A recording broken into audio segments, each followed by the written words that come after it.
Spectrovision Radio. While our government's official position is not to speculate on this subject, we can choose to let our minds explore other possibilities, to use our imaginations. For if we consider that astroscientists agree on one point, that the possibility of life elsewhere is not only quite probable, some feel it is there without a doubt. Let us suppose then that these objects are real space vehicles, extraterrestrial in origin, and not an illusion of the mind.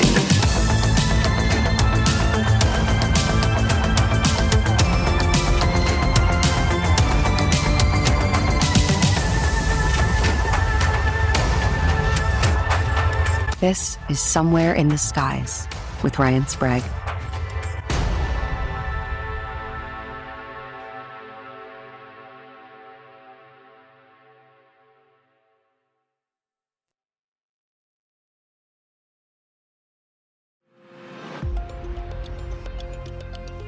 On this episode of Somewhere in the Skies, I'm joined by researcher, author, and psionics experimenter, Susan Demeter-St. Clair. Susan's work sits at the intersection of UFO encounters, consciousness, and the paranormal. Following her own transformative sighting in 1990, Susan has dedicated her life to studying anomalous experiences, particularly how individuals and institutions, including the military, respond to them. Through her organizations, Para-Researchers of Ontario and Paranormal Studies and Inquiry Canada, her collaborations with Canadian Forces College researcher Dr. Eric Oulet, she continues to push UFO studies into bold, unconventional territory. In this conversation, we explore cases where UFO encounters appear to involve telepathic communication, psychic phenomena, and elements of high strangeness that challenge the traditional nuts and bolts framework.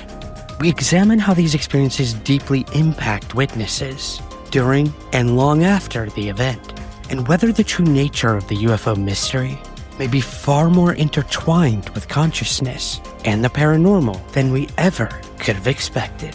Please take just a few moments to rate and review Somewhere in the Skies on Apple Podcasts and Spotify. It truly helps us gain visibility and find new curious minds. Head on over to Apple Podcasts and Spotify and rate and review today. Here's our conversation with Susan Demeter-St. Clair. Okay, let's dive deep. Let's dive. Hey guys, I am here today with Susan Demeter-St. Clair. She is a UFO researcher amongst many other things, which we will talk about tonight. Thanks so much for joining us today, Susan. Well, thank you for having me on the show. I'm really excited to finally be talking to you. The first question I always have, Susan, for anyone who's into these topics is, how did you get involved? What got you interested in specifically the UFO issue? Well, I would have to say that it was the phenomena itself that sort of initiated me into the UFO topic. When I was small, when I was a child, I had some strange experiences, but as we all do, we kind of, we put that off to childhood. And I didn't really connect them to UFOs. I connected them more to ghosts. But when I was 23, I had a close encounter with a UFO with my brother-in-law.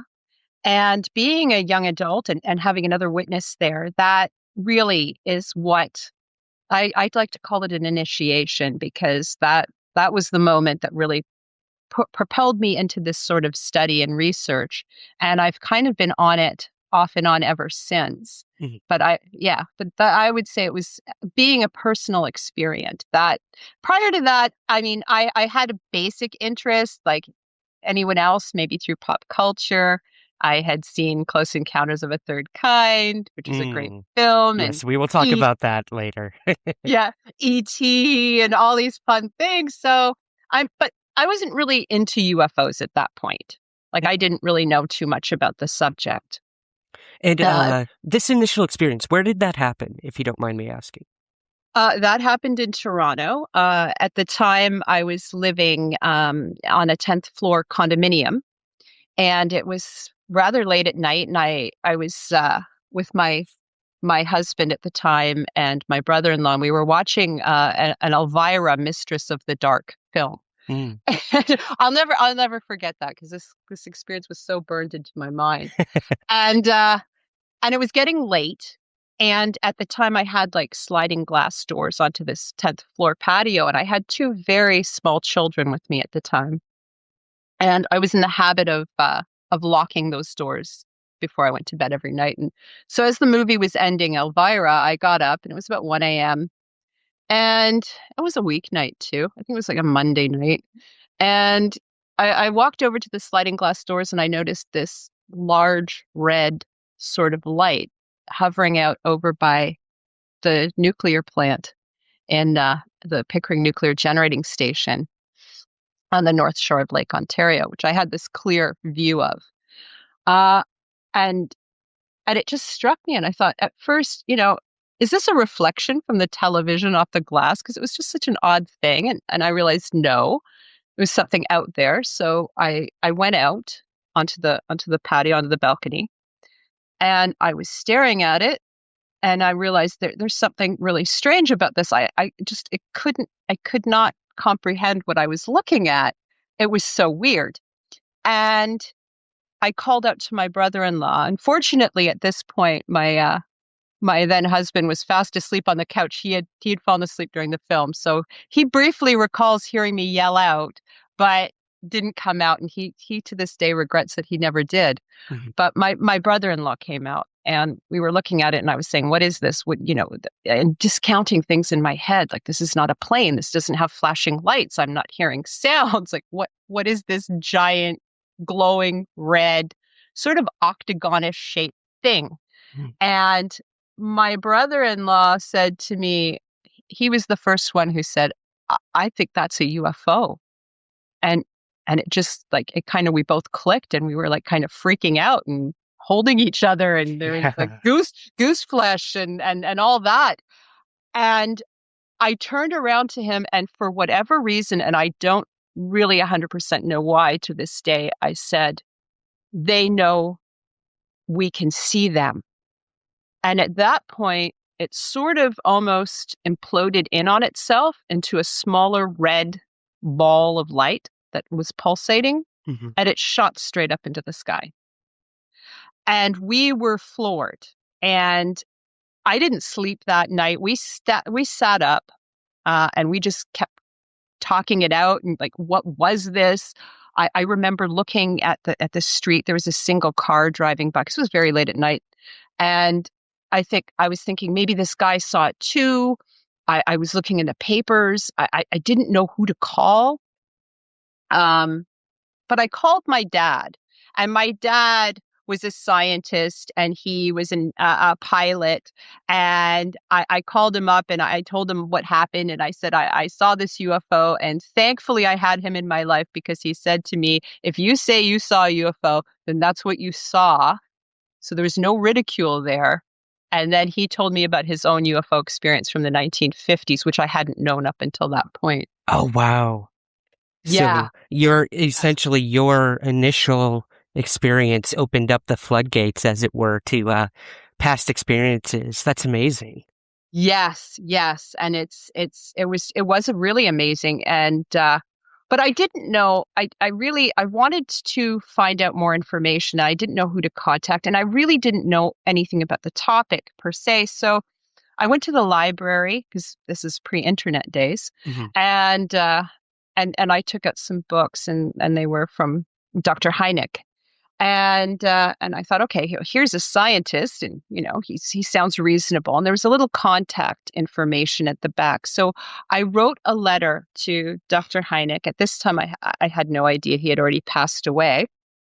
And unfortunately, the letter was returned to me. It came back undeliverable. So the address had been incorrect at that time, to QFOS. Mhm. And so I kept the letter. And then I kind of, at the time I had small children, so I just kind of put it away and just kept so that I had the initial, all that stuff, because I wrote in all the details. And it wasn't until several years later that I got involved with MUFON, not as an investigator with them, but just involved, like with speaking with investigators from MUFON. And they actually did an investigation and found out that there were many, many other sightings involving the Pickering nuclear station. Wow. And yeah, and this was a few years later. This was at the very beginning. This was in the internet bulletin board days. So it was all UFOs and sci-fi and stuff in the old days of the internet. So Oh, yeah, I remember. yeah, so it wasn't hard to find someone to talk to.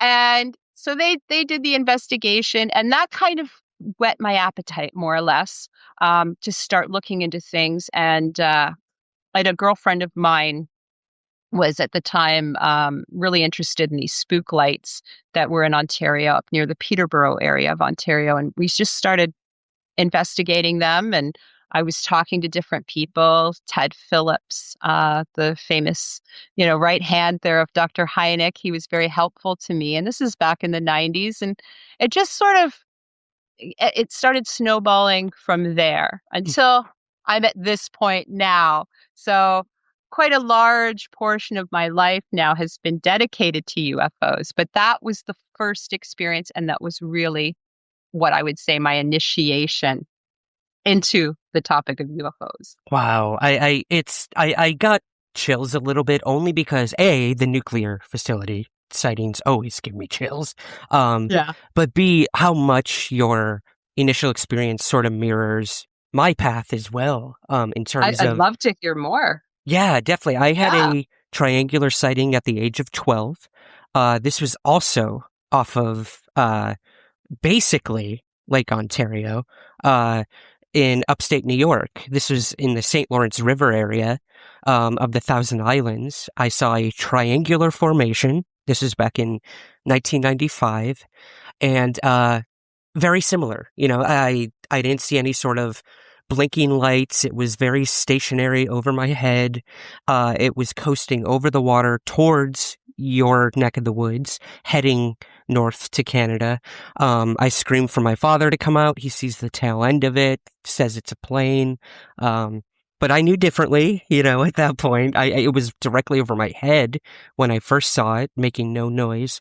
And after that, Susan, I did the same thing. I went to the library. I started taking out books, because what else do you do at, where do you turn? Exactly. I was 12 years old. I didn't know about MUFON, QFOS, any of this stuff. I wanted to report it to the police, but my dad said no. He didn't want to get involved. I can't blame him. But yeah, it seems like we've had very similar paths, from that initial experience, into what we do today, and that's researching and investigating these things.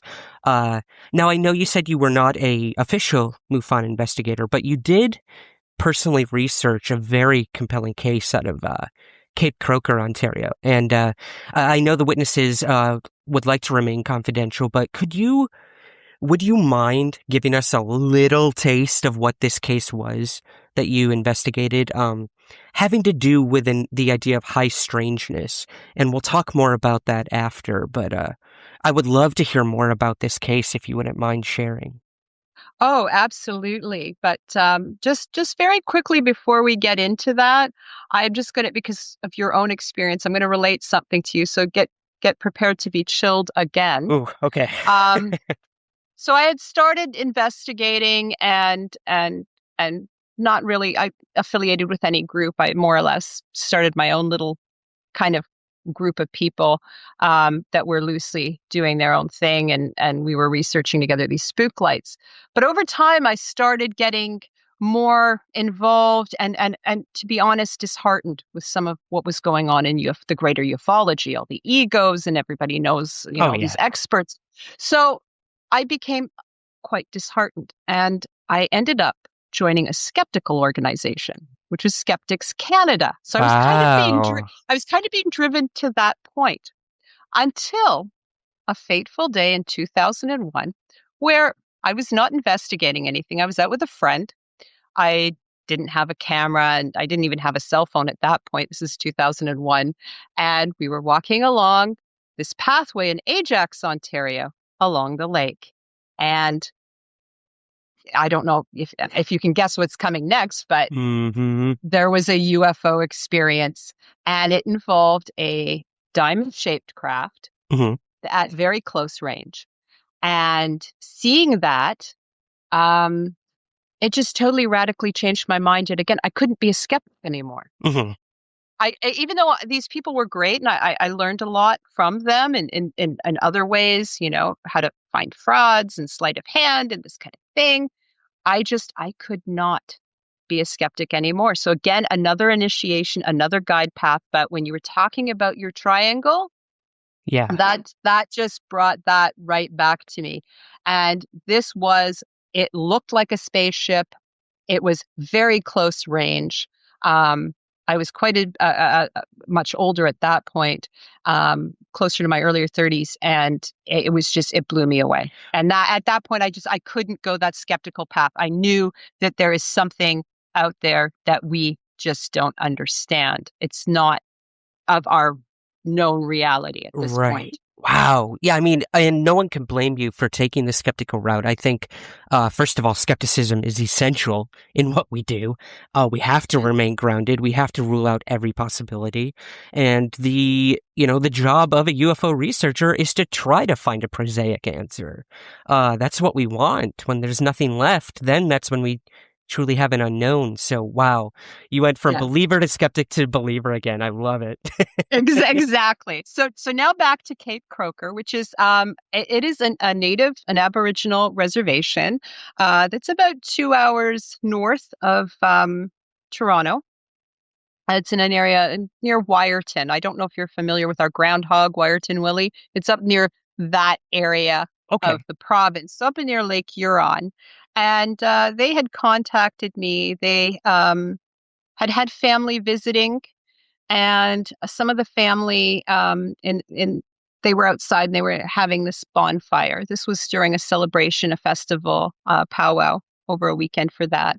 And so there were some of the family members were out, and one of them saw this very strange light descending from the sky.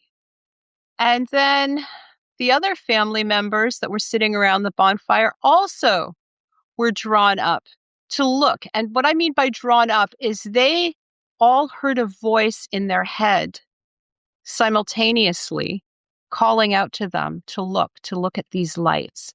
And the lights descended down, and they had this just miraculous sort of UFO experience. But it was almost as if they had a telepathy between themselves simultaneously with whatever the light was that they were experiencing, that came down and sort of joined them in their celebratory sort of bonfire.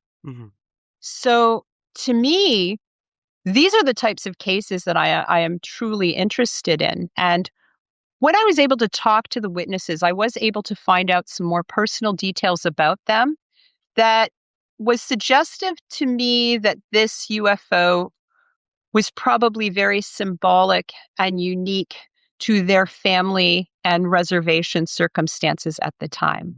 And I wish I could give you more details on that, but in this case, I have given them confidentiality, so I can't really delve too much into their personal details. Yeah.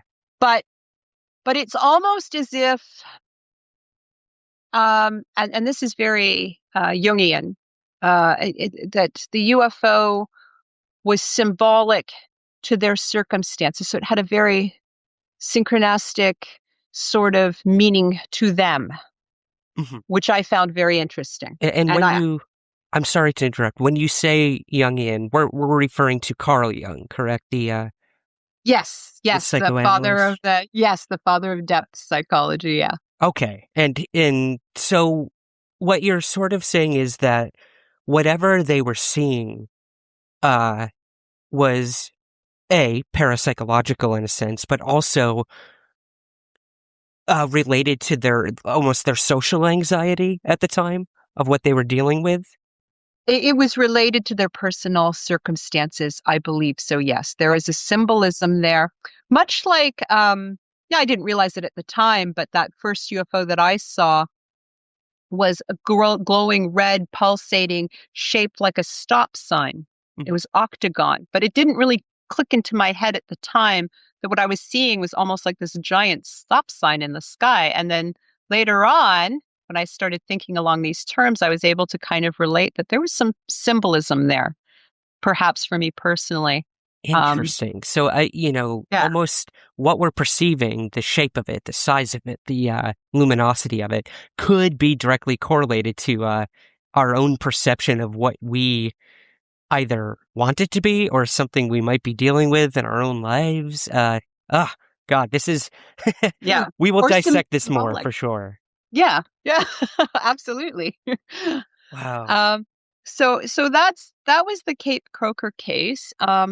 And of course, for me, I always try to leave people feeling a little bit better than when they contact me because these are very emotional experiences for people. So not with everybody, but for some of them, it's life altering. It's very spiritual in some senses. So I tried to impart on them that they're not alone, that although I can't give them an answer to exactly what they saw, other people have these experiences all the time, Yeah. you know? And I don't care how weird they think it might sound. I want to hear it all. I want all the details. Tell me everything, because that's where, with the high strangeness especially, we may start seeing patterns or get little insights or clues that may help us, if not resolve this, certainly ask better questions. And that's kind of where I'm at with the UFO. Absolutely. Yeah, better and new questions. Yes. I find myself doing the same thing. It's like, all right, if you're going to tell me what happened, just unload. Give me the raw story. Give me the weirdest shit you got. Let's do Yeah, this. absolutely. Yes, absolutely. Let's get real. Let's Let's get get right real. down with this story. Yeah. Yeah, Now, yeah. Susan, you use the term high strangeness. Now, for any listeners who might not be familiar with this phrase, it took me a while to really, truly find a good definition of it. Could you explain to us what you mean by high strangeness in relation to a UFO sighting or encounter, where this term may have come from? Um, I believe it was initially coined by Dr. J. Allen Hynek, Hmm. who was the astronomer who was a skeptic initially, a scientist, and we worked on Project Blue Book for the U.S. Air Force. I believe it was he that first mentioned it because it's in his address to the United Nations in 1978. And basically, what he meant is that these are the cases. I mean, UFOs are weird enough as they stand, but I mean, these are cases where we start getting into the sometimes absurd or very strange, the parapsychological aspects, where people feel like, as in the Cape Croker case, where they all were hearing voices and they felt compelled at the same time to look at something. Um, so these types of cases where there may be telepathy or even poltergeist activity, and other just strange aspects, humanoids, seeing the occupants or the pilots of these things. That's what he meant in regards to high strangeness. So not just I saw light in the sky for maybe 20 seconds and then it was gone, but things that involve very strange, is seemingly out of our known reality events that occur along with the UFO. Gotcha. Okay. Yeah. And now in terms of that high strangeness, you do in your essay in this upcoming book, you talk about pop culture and how it plays a pretty big role in terms of UFOs. Our editor, Robbie Graham, wrote an entire book on this subject of, Absolutely. yeah, how the media, how pop culture, Hollywood in particular, can have a huge effect on the perception of the UFO phenomenon, and this give and take of what's real, what's not. What did they take from the UFO phenomenon? What does the UFO phenomenon take from it? And you actually focus on one of the benchmarks for ufology in terms of Hollywood, and that was Close Encounters of the Third Kind. Could you tell us a little bit about how this film did use this high strangeness aspect? Well, the one thing about the film that's really striking is that Spielberg actually did go to UFO experts. It was Dr. Hynek and believe Dr. Vallée also, although he plays, like, there was a character developed around Jacques Vallée. Mhm. I believe he was also a consultant. I may be wrong on that, but I know that Dr. Hynek for sure Mhm. was a consultant on the film. So he had at this point amassed a lot of material on experiencers and people. He was also that- in the film too, correct? Yes, he played a cameo in the film. That's So so when, cool. when the mothership comes down, there's Dr. Hynek, which is super cool. Yeah. Basically, it really gave audiences a taste of what a lot of these experiencers were describing, in that the lead protagonists, Roy and Jillian, the mother whose child gets involved with the aliens, they start experiencing all sorts of things, synchronicity, so meaningful coincidence. They started feeling telepathy along with the UFOs. So it really presented UFOs as something that may be physical, but also psychic. So there's a physical reality to it, but there's also this psychic reality. And as we go through the film, this sort of builds with both characters and their sort of the ESP and all these other neat things that are going on. So it's one of my favorite films anyway, despite that it's pro ETH, which I'm not. Ooh, interesting. Um, We'll have to touch on that. yeah. I don't hate the ETH. I just feel after 70 years it's got us nowhere. Mhm. And I think that the idea of aliens visiting in like little spaceships is kind of silly at this point. But that's my own feeling. I could be wrong. I could be wrong, but I'm concentrating on other areas right now, looking for those better questions. But Mhm. it was, to me, the film is still a classic. I try to watch it at least once a year. It's amazing how well it holds up, to be It honest. does. I watched it recently, and, some of the special effects, it is what it is. But Yeah.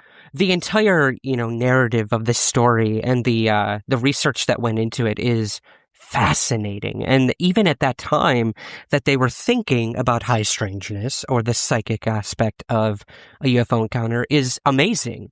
Clearly, Yes. this aspect of the phenomenon has been going on for a while, or Spielberg would not have put this into the film, in my opinion. So, that, Exactly. while he does mix the ETH with this psychic aspect, I do find it intriguing that you're moving away from the ETH, and I know many other people who are doing the same. So, yeah, wow, the film holds up very well in that term then. Absolutely. And it's funny because Dr. Hynek was the main consultant for the film, and he as well in later years decided that it was more of a paranormal thing, or that there was a strong paranormal component. In fact, he even sort of mentions that in the UN address as far as high strangeness and the absurdity goes. Which is why, in some ways, skeptics or some more mainstream scientists kind of shy away, because there is this absurd factor to this, but it does exist. But so Hynek was kind of with us. So we're not really reinventing the wheel here, but there were people already in the 1970s who were kind of on board with the type of thinking that we're seeing in Robbie's book. Right. And, Yeah. it seems like throughout the decades since Project Blue Book was terminated, that within the subculture of the UFO community, the ETH sort of took over. And these things that Valet were talking about and Hynek were talking about, they sort of got swept under the rug for a while. We had the entire New Age and metaphysical movement happen, but there's so much more to it, I think, than either camps are giving it credit for.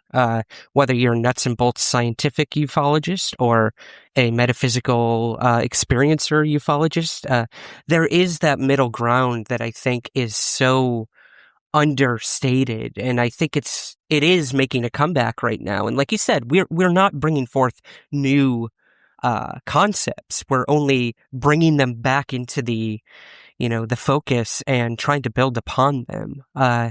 Exactly. It's fascinating. Now you did mention paranormal, Susan, and I want to touch on something that I found very interesting. You did use the word poltergeist.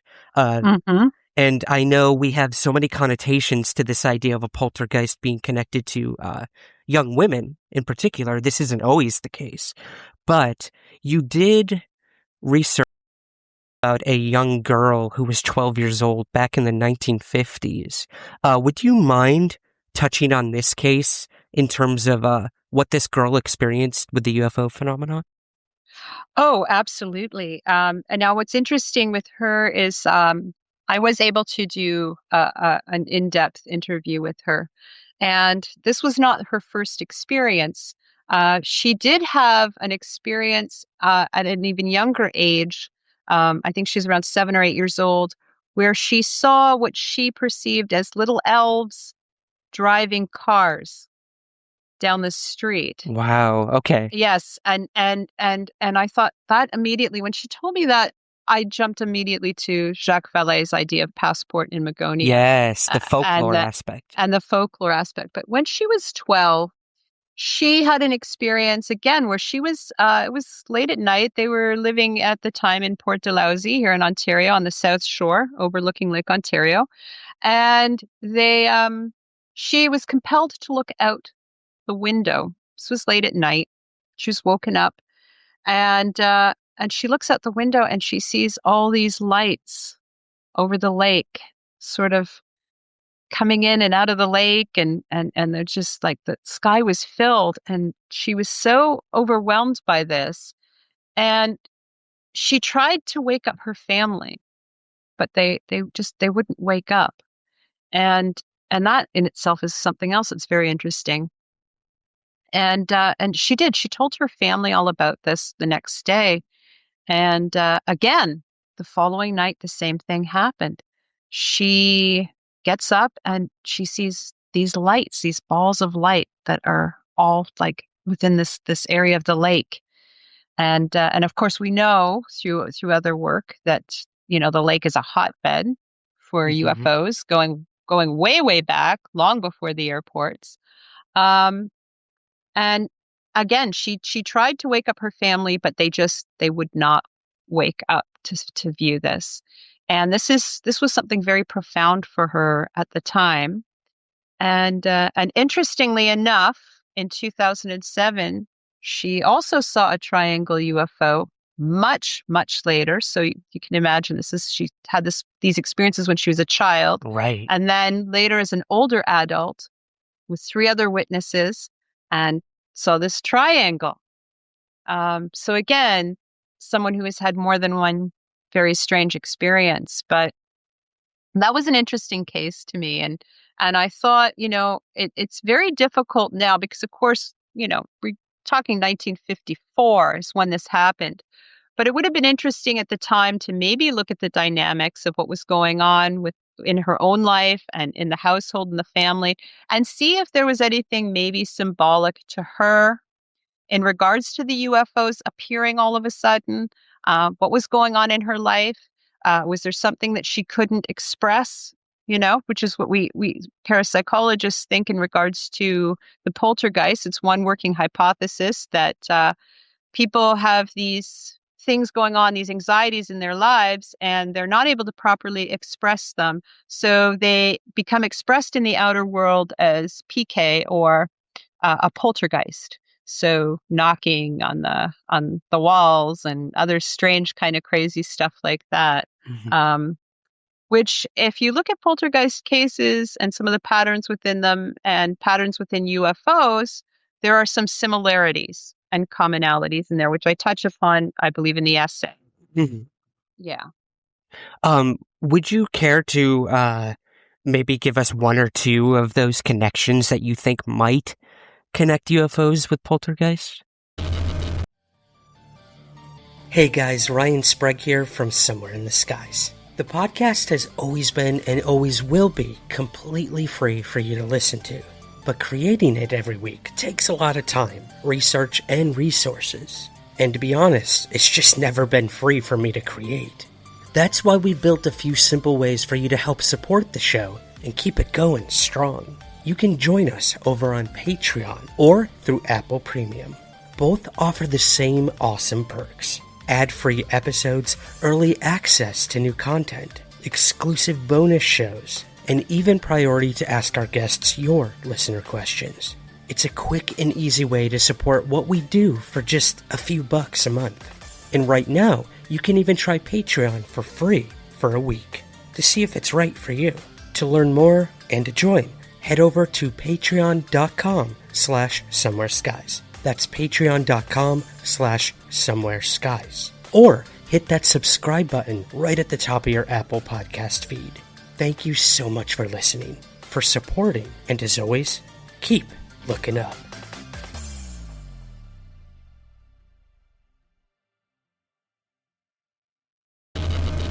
Well, one of the common things is the falling leaf pattern that you see that people describe in UFO cases, where they feel that they see this craft and it's doing the falling leaf pattern. This has been recorded in numbers of cases, but it's also recorded in poltergeist cases where you might have an object that, again, falls, like that falling leaf kind of. I'm doing this with a hand gesture here, and you can't even see me. If you can imagine a leaf gently falling down to the ground. Right. So, I mean, that's just one thing that I've noticed in regards, but there are other commonalities, and sometimes they dovetail. Sometimes people will have a UFO experience, and then they will go on to have poltergeist-like experiences. I know, and sometimes it's in reverse. I did a case in Ontario with a young couple who were experiencing a poltergeist activity in their home, and then they both had a mass UFO experience. And this time they did call the police, and police were not too happy about that because, the UFOs are not committing crimes. So, I mean, so you might get a sympathetic person, officer, who might, have had his own UFO experience or her own UFO experience, so they can relate and they'll be okay with you. But for the vast majority, no, I do not suggest calling police. It's a little above their pay grade, yeah. Yeah, exactly. I mean, but in that case, it was it was reversed. They were having apparitions. They were having like classic poltergeist type stuff. And there was a lot of tension in the family at the time. And it just sort of almost exploded into this UFO experience. Wow. Yeah. I spoke to a woman in Michigan here in the United States who had a very similar experience, a triangular sighting. This was back in the early 2000s with her daughter. And they had completely different perceptions. The mother felt calm and collected, didn't hear anything when she looked up at this, while the daughter was absolutely terrified, felt threatened, and heard an unbearably loud noise as the triangle was over their home. And then all this crazy shit started to happen in their home. Poltergeist activity. Their lights and their cable would go out all the time. An electrician came to check out what was going on. Couldn't explain it, had his own UFO sighting over the home while he was there, Wow. and said he would never come back. It absolutely terrified him. He said, "I'm sorry." And this guy had been, sort of the neighborhood electrician for so long. He said, "I'm sorry. I just can't do this anymore." So this all culminated into the young daughter, the mother, and another daughter who claimed to have seen shadow people in the home, even a small being that would visit her in the night. This completely destroyed the family dynamic. They all became very introverted. They all were having different experiences after this initial sighting. And for them, they found prayer. They prayed for whatever was going on to go away. And for the daughters, it did. For the mother, it still remains. But it harkens me back to that whole idea that this high strangeness plays a huge aspect. And we're not just talking about little green men, coming down, zipping around and being like, hey guys, we're here, bye. This is having huge implications on the humans back here on the ground. So. Oh, absolutely. And that's the thing too, is that, and I have spoken to more than one astronomer, or astrophysicist. And the fact of the matter is that, yes, we have SETI, and SETI is completely different than ufology. They're looking for life out there in the cosmos. And I believe there probably is somewhere. But the UFO problem is terrestrial. It always has been. It occurs to human beings on this planet. Because we have no proof that it's anywhere else. It's just, it's here. And that's why I'm trying to focus on the one tangible that we do have, and that is the human being that's experiencing this. And I will posit this to you as well. If this were little green men behind these experiences, why would prayer work? Exactly. Why would they even know what prayer is? No. Right. So, and that is actually not unusual. I have come across many cases, and more in line with the abductees, where some of them feel that they have invoked, Jesus, if they're Christian, and it works. So what is that telling us about the phenomena that prayer can help, put it away, right. or something tells me if this was an alien invasion, on one family, prayer isn't the first shield that I think they would, they'd be like, oh, okay, we gotta go. They're praying. Let's get out of here. It just doesn't make sense. It's not logical. Exactly. The idea of the UFO problem is terrestrial. That is a term I'm going to be using from now on, so you might want to copyright that and make some money off of it. Because it's That's so okay. true. We can share. We can all share. That's what we have to do as researchers. Share your goddamn information, guys. Come on. Absolutely. Stop saving it for a rainy day. Absolutely. Well, something else I want to actually touch on is this idea that if these UFO sightings are happening to an individual, we have mass sightings, obviously. They happen all the time. But there's something to this idea that whatever is happening, whatever's in control of these anomalies in the sky, it almost feels as though they want to only be seen or only affect one person at a time. We have so many sightings that have occurred to only one individual, no cooperating witnesses. But there seems to be something to that, Susan. I don't know if you agree. It seems to be happening individual by individual. We're getting these gradual small disclosures, as it were. And that seems to really tie into this idea of hitting the psyche one by one. It does, and it also kind of dovetails with what we know has been documented about ghosts, which has been documented a little bit more than UFOs, as far as like the Society for Psychical Research and that, where you could have an apparition that is seen by, maybe out of a group of 5, 2 people will see a solid looking person. Another person might see nothing. And another person might just see a shadow or something else that's just, not corroborating what the others are seeing. So you see that as well there, and also the single witness as opposed to multiple witnesses. So that is possible, but we do have also UFO waves, as you know.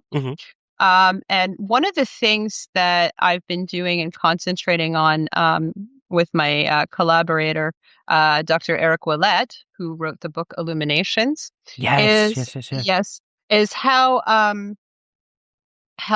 looking at what is going on in the greater society at the time, how that may affect uh, UFOs and a global consciousness on a mass scale, such as, and we concentrated on the Belgian wave of 1990 and the concurrent Russian wave of 1989. UFO waves in Europe at that time. And what is interesting is you have multiple witnesses. It was very well documented. You have the Belgian Air Force cooperating with ufologists. It was a really neat time. But if you start looking at what was going on in Europe with the fall of the Berlin Wall, with the crumbling of the Soviet Union, you can only imagine the anxieties and the concerns of all these people at that time. And you have a UFO wave over NATO headquarters. Wow. Yeah. So just think about that. If you have all these people was this a cry for help? Was this help me? Mm-hmm. Mm-hmm. Pay attention, look, I mean, we don't know what I personally believe that the UFOs are symbolic and they can be very personalized, but I also feel they can be symbolic and be meaningful to a greater society. You see? So, Absolutely. I think, and yeah, that's where the idea of a individual sighting or a mass sighting, how far does the impact reach, you know? You look at the Phoenix lights back in here in America. mhm. You look at the 1952 wave over Washington, Yes. clearly during Cold War times. Yeah. Very interesting. Yeah, absolutely. Um, And when you start kind of concentrating away from what the craft might have been, because you can have all sorts of different types of crafts, and shapes and all sorts of different, I don't know how many, I've lost count how many humanoids there could possibly be, these supposed pilots. Um, they're all very individual as well. Um, but if you start concentrating on the people, then you might start getting more insights. And again, back to better questions, right? Because this is something that ufologists don't really do. mhm. They will take down reports. They want to know what time, they want to know what it looked like, they want to know the weather conditions. They're trying to debunk, and fine, there's a place for that, but it's really not getting us any closer to what this might be, in my opinion. We've had 70 years of that. We need something new. Agreed. Seems like we're preaching to the choir, as it were, between us. But I Oh, think yeah. this is the kind of thing that's going to wake people up. The idea that we're not just dealing with an alien presence from some other planet coming to Earth to warn us of something. There's far more complex questions to be asked than that. It is a product of the time when B sci-fi movies were coming out. It is a product of even the Kenneth Arnold, the inception of the modern UFO era, the Kenneth Arnold sighting, which was misconstrued to begin with the whole flying saucer aspect. Yes. It's fascinating. It really is. And She's, some of them are predictive as well. Like, I mean, with mhm, the case of the Swedish rockets, people were seeing these rockets before they were truly being invented, before they were, but I mean, only by a few years. mhm. So it's like, it's almost as if the phenomena was having precognition of what was anticipating, and anticipating the space race. It's almost like our belief is sort of being led or guided somehow. I Yes. think so. Yeah. Agreed. I was asked recently, do you think we'll ever know what UFOs really are? And I think I bummed out the interviewer, and I said, no. I think it's always going to be a step ahead of us. I don't know if it means to do that. I just think it's so far advanced and or technological and that it can do that, that it can help guide us. And maybe that's good. Maybe it'll be good for humanity eventually. I hope so. I do. Yeah, if not, it's like the biggest Trojan horse I can imagine. Exactly, the cosmic trickster, because Yeah. sometimes they relate very good experiences and they feel that they are better for this, and then others have had these horrendous experiences. It's almost as if the phenomena itself, when stripped away of all these descriptors, is really indifferent to what's going on. Mhm. Um, Carl Jung, getting back to him quickly, he noted this, and he was already looking at UFOs in 1947 as well. Um, but he noted that in his conclusions, he felt that they were psychic manifestations through a collective consciousness, and he felt that the UFOs back in ancient times were the gods. This is what people were seeing. It wasn't that they were mistaking aliens, but it was appropriate for their time.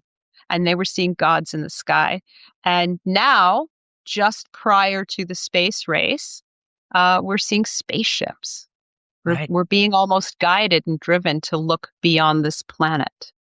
Right. It Yeah, seems like, at one time it was these were gods. Now it's these are aliens. What's next? What is next? And whatever that is, it always reflects back to us as humans, whether it's gods or aliens. And that's where the whole, sociological aspect of this entire thing, I think, resides, is it's always a reflection of us, no matter what we believe it to be, no matter what it might be. Again, exactly. That's why sometimes prayer can work. yeah. It can work for some people. It's probably won't work for someone who doesn't believe in it, in prayer. But if someone has that faith, obviously you know, there's evidence to show that it does work for some people. And you're Yes. so right. I think it's going to morph. Maybe not within our lifetime. I don't know. I kind of am excited to see it if it does. But I think that eventually it will be morphed into something else. Yeah. Absolutely. Um, well, there's one other case I wanted to touch on, Susan. This happened in Woodstock, New York, which we're all familiar with.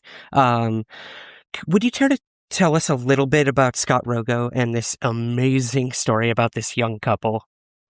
Oh yes, Scott Rogo. He was one of the few parapsychologists, and he wrote a book, The Haunted Universe, that is now available again, I believe, through Anomalous Books. You can get some of his stuff. Unfortunately, he's no longer with us. Um, a very tragic case with Scott Rogo. He was murdered, and it's an unsolved murder to this day. Ooh, Yeah, yeah. So a lot of high strangeness surrounds him as well. Um, but he was a parapsychologist that really tried to take UFOs seriously, and he investigated this very strange case in Woodstock. And I'll relate a little bit of it to you, and you can tell me, like, is this a UFO encounter or is it a poltergeist, or yeah, you let's know? hear it verbatim. I'd love to. Okay, so yeah, I'm going to tell you right from my essay here. Great. In the spring of 1966, a young couple who were renting a small house in a semi-forested area of Woodstock, in New York, noticed these six greenish lights that were about 6 feet in diameter in a nearby field. Now, on another occasion, they saw something flying close to their car and move towards a wooded area while making like this high-pitched sound, like a vacuum cleaner droning is how they describe it. Mhm. Now, they heard these sounds many times over a period of several months. Then one afternoon, the sound seemed to stop moving and stayed stationary over the house. And the woman looked at all the electrical equipment in the house and she couldn't find a source. It seemed to be located inside the house's walls. Now, this is something that we see again in poltergeist cases. The couple verified this from outside of the house, and they couldn't see anything at all strange, like within the wall. But when they looked at the nearby field, they saw green lights again, and a similar, like a red one that was, I guess, like a little orb, was moving away from each other until they disappeared. So this really frightened them. It was a frightening experience. But that was not everything that was going to happen. They also heard a man's voice, like a disembodied voice, sounds of someone walking around their house, that, again, disembodied. And they were really panicked by this point. And soon after, they found like this patch of grass near their house that was flat and sort of scorched, something that you would find in a UFO landing case. Mhm. And this went on for an entire summer until I guess they finally had enough of it and they left. They left the location. But again, if you look at this, these are people that are having UFO experiences while at the same time having ghostly experiences. Mhm. So they're kind of concurrent. And there can be the argument made that, well, correlation is not necessarily causation. Just because they're happening concurrently, they could be two separate events. And there can be that case made. But you know what? We have so many overwhelming cases like this, like the one that you described to me, Mhm. that, and that's just one of who knows how many thousands or hundreds of thousands in the history of UFOs on this planet. And, it's starting to get like, no, you can't ignore this stuff. It seems to coincide. And often, Absolutely. And, many researchers within the UFO field or the paranormal field or, the parapsychological field, we tend to edit all the time. If it doesn't fit our box of UFO or ETH or poltergeist, we will brush it aside to bring forth the preconceived notions we might have of what this experience was. And we're all guilty of it sometimes, but I think that the responsible researchers will, like you said, write down everything. And they might be connected or they might not.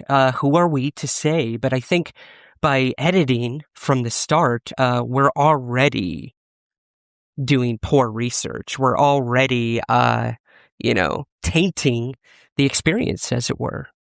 Oh, exactly. And you see that too in some of the online forums where you might have someone come up and post some very strange things, and then you have more of these nuts and bolts, UFO people that are, they're poo-pooing on it or saying, no, or they're making this person out to be crazy. And, I understand to a point that some of the people involved in ufology, they feel they need to bring some sort of scientific respectability, but this is certainly not the way you're going to go about it, is by discounting large reams of information that just doesn't fit into what you feel should be a good UFO case. It's the same thing with saying, a person is a pilot or they're a better witness. Well, not necessarily. We all have eyes, we all have ears. No one person is going to be better than another person as being an experient. And I want to certainly hear everything. And that's what I tell people when I talk to them. Just tell me everything, no judgment here. Because you know what? I can't judge. I know that I've had very strange experiences, so I'm certainly not going to judge anyone else. And I think we need to bring these types of experiences and cases to the fore, and so that people understand this is a very complex issue. And it can't just be, like swept under the rug, certain things, because it might make others sound a little crazy or, Mhm. you know what I'm saying. I think again, preaching to the choir here. Oh, yeah. And also being respectful of people's feelings and how we leave them, because, these are real human beings, and what you want to believe may have or may not happen. Even if you believe that you can debunk something, this person, they've taken this in as an actual experience, and they're experiencing it as they're telling it. Mhm. This is how they have perceived it. So it is very real in that sense. So you have to always be mindful of that, I think, too. Agreed. Yeah. And, the beauty of science and philosophy and sociology and belief in general is that it can always change, Yeah. There's the dogma to religion, but other than that, like, these things are constantly evolving and changing and being built upon. So I couldn't agree more. Absolutely.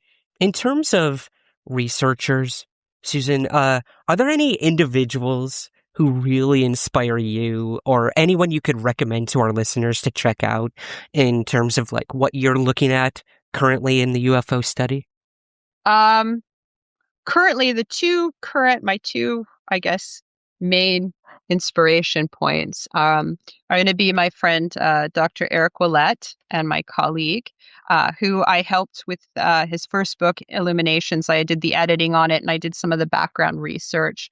Some of his ideas on sociology in regards to UFO cases and the large waves is very inspirational to me. So I would recommend his book. It's called Illuminations, the UFO Experience as a Parapsychological Event. Wonderful And book. I've making my way through it. yeah, and look for another book soon on the similar topic from Eric. And Cool. yeah, so there's more coming from him. My second one is not someone that is well known in North America, but is very well known in Europe, and that is Dr. Massimo Teodorani, who I also quote and cite in the essay quite a bit. And he has a book in English. It's the first one. He has many books in Italian, but this is the first English book. It's called The Hyperspace of Consciousness. And it's a bit of a heavy read because this is astrophysics, but it does really get into several different hypotheses that revolve around the paranormal and UFOs. And he does talk about the importance of synchronicity. He even gets into, he did some interesting work with a medium, a French medium. And he tries to give a bit of a science to spirit communication. And I think it's a wonderful book. It actually, he has more than one hypothesis in here. And the hypothesis, they compete with each other, which is like, how cool is that? And yeah, he talks about how with some of these like light balls that show intelligence, that perhaps there is an intelligence behind them. Perhaps they're a life form that we just don't even know yet. Mhm. And this is coming from a professional scientist. So again, I would say Massimo Teodorani, The Hyperspace of Consciousness. Anyone who wants a basic idea, I would say anything Jacques Vallée. Mhm. Start back 1969, Passport to Magonia, still relevant today. Anything from Dr. Hynek. I also am a big subscriber to George Hansen's theories of the trickster and the paranormal. Yes. And that is another kind of difficult read. So I would suggest picking it up and just, as he does himself, go chapter, like just read one chapter, and you can go back and forth in the book and just try to soak some of this stuff in. It's really heady stuff, but it's very good. It gets you thinking. I would also like to, and this is out of print, just mention Harley Rutledge's book, Project Identification, which is for more perhaps people that want to go out into the field and study UFOs. This is a field study of and very well done scientific study of UFOs. And it also gets into the high strangeness, because the scientists who went out to study objectively these UFOs that were occurring at the time in Piedmont, in the United States, in Missouri, they started having high strangeness experiences with synchronicity and possible telepathy, and that with these light balls. And to his credit, he does not edit that out. As a scientist, he gave full disclosure that there's an intelligence, or there's seemingly an intelligence or something going on a little bit more than just strange lights that appear in a field, kind of thing. So Awesome. yeah. The rebel of scientific UFO research. Love it. Yes. So those would be my recommendations right now, for anyone that's kind of interested in, Great. I'm stretching scribbling their them mind down. a little. Yeah. Yes, absolutely. Yeah. Well, what are you working on Now, Susan, what can we expect from you in the near future? I have a couple of projects that I'm running right now. These are experiments. I've been incorporating magic, Hmm. which the practice of magic with UFO manifestation, and trying to. I've been using magic sort of as a tool to sort of uh, invoke, provoke, uh, interact with the phenomena itself.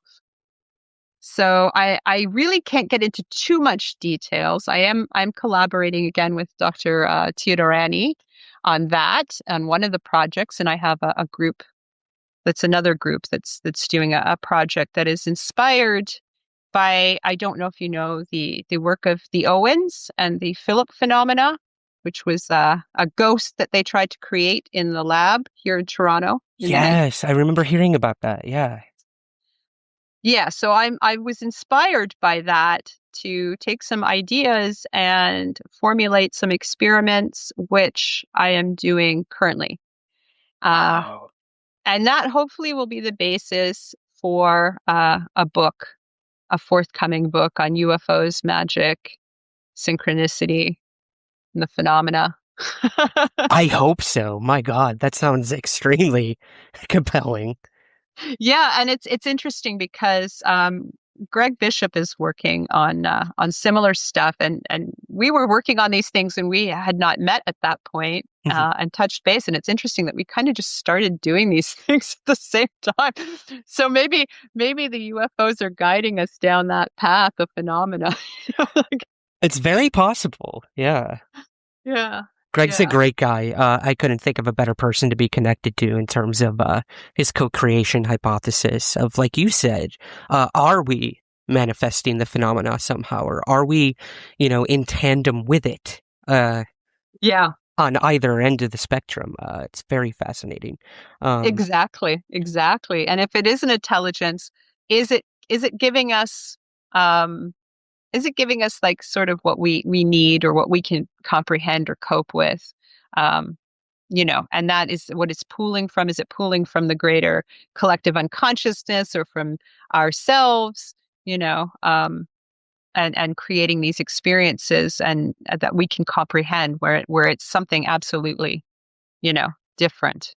It's I kind of look at UFOs like dreams too. There's usually a lot of symbolic content. So we're having a dream that may be silly, right? But if you examine what the dream is, then there's a symbolism, and then you can kind of maybe equate it to what's going on in your waking world and go, aha, so this is my dream trying to tell me something. I kind of feel the UFOs are somewhat in line with that. mhm. They're trying to tell us something in a way that we can maybe understand Right. symbolically. Yeah. Right. And it's up to us to try to decipher that. Yeah. It's not Yeah. just spoon fed to us by whatever the phenomena is. Ugh. Yes. I'm also working on a model, and just different parapsychological lenses and modeling to try and maybe put some UFO cases through those models to see if, again, we can come up with some better data or maybe some better questions. So that's something more that I'm doing with Dr. Willette is we're kind of just trying to look at different ideas and different disciplines and kind of trying to come up with some different models that we can use to examine these cases with. I did that with a ghost case, which is the famous Morton the Cheltenham ghost, which is the lady in black. Mhm. And I came up with some interesting by looking at the witness, focusing on her and putting her in the context of her time period.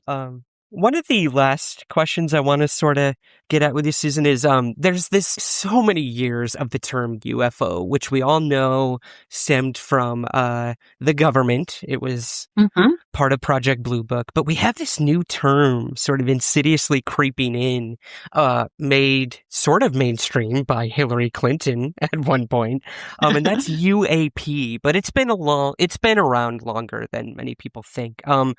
Are you a Yeah. proponent of this new terminology in terms of what we might be dealing with of UAP?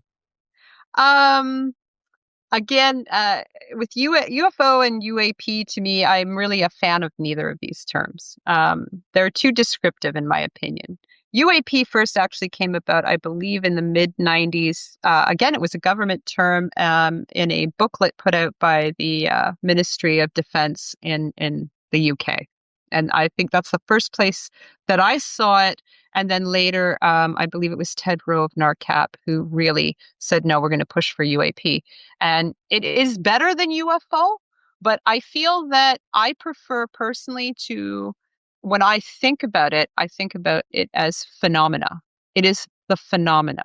And I try to remove all the descriptors I can, because I feel that as we're layering on these descriptors, we're getting farther away from the core of whatever this may be. So the only time I really use UFO or UAP is when I'm talking with, because they're so popular with witnesses or other researchers that like to use them. I will use that. But when I'm contemplating or even writing, I use phenomena.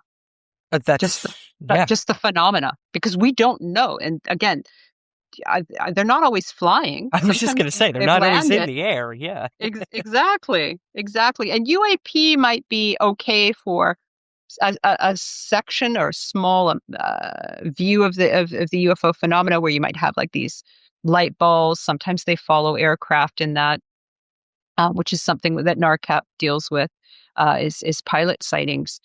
So that might be something even a little bit different. So that might be appropriate for those cases. But when you look at the high strangeness and the totality, the total of this, what's going on, I think just let's call it the phenomena, because we don't know. Right. It's there. What it is, anyone's guess. It seems like everything we talked about tonight is anyone's guess, Susan. But this was such an amazing conversation. My mind has been opened now more than ever, and I think that's what this is all about. Where can we find out more about what you're doing? Well, I tend to put up my latest projects and things that I'm working on my website, which is susanstclair.com. And you can find me on various social media too, which are linked through that website. Perfect. So yeah, susanstclair.com. You'll find me. I was just reading one of your articles, the one you mentioned about the woman in the black dress, was it? Yes, the woman in black, which may or may not have inspired the story and that later became the movie, the popular movie. That is a very well documented case that was done by the Society of Psychical Research, and the actual witness at the time was a medical student. Oh. And yes, and she tried to make a science out of this woman in black apparition that she kept seeing. She actually tried to catch it. Mm-hmm. She devised. But it's very, very well documented, and I try to dissect it a little bit and more away from the apparition, mm-hmm. and looking at the witnesses and putting them in the social context of their time period. And right. Some interesting stuff comes about from that. Yeah. That's fascinating. Well, yeah, I highly suggest all our listeners go check out your website for various other articles related and not related to that. Susan, thank you so much for joining us today. I'm sure people are going to be visiting your site very shortly, and look forward to the work you did in the upcoming book, UFOs Reframing the Debate, and all of your projects. I think it's sorely needed in a field that is so dated and needs to be shooken up to the core. So again, I thank you for joining us today. And thank you for having me. And I feel the same way about you, and let's just keep collaborating and sharing, and it's all good. Share your work, children. Share your work. Share, because that is the cornerstone of science, is, you gotta share, right? and be open to other people questioning and saying, it's all good as long as it's done respectfully. It's absolutely. All right. Thank you so much, Susan. All right. Thank you.